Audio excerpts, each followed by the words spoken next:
வந்துக்கிட்டே இருங்க. மெதுவாக வரணும். பேசக்கூடாது. வீடியோ பேசக்கூடாது.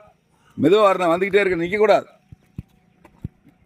இது எதுக்காக செய்யறதுன்னா ஃபுல் அண்ட் ஃபுல் ஹேண்ட் பவருக்காக. சரி, அப்படி நில்லுங்க. பேசக்கூடாது. யார் பாது? No talk. அப்படியே 3 ஸ்டெப் பின்னால 1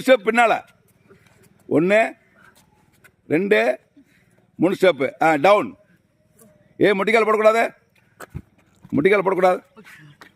டவுன். அப்படியே 2 கை பின்னால் உட்காருங்க. 2 கை பின்னால் இடுப்பு மேலே. குயிக்கா என்ன அப்படி பண்ணிட்டு இருக்கீங்க? குயிக். 2 கை பின்னால் இடுப்பு மேலே. பின்னால போங்க. படக்ஸ் தூக்கி கேட்கல. போங்க. நிற்கிறீங்க. போங்க. மேலே வரதான் ஈஸின்னு சொன்னீங்களா? போங்கப்பா. போங்க.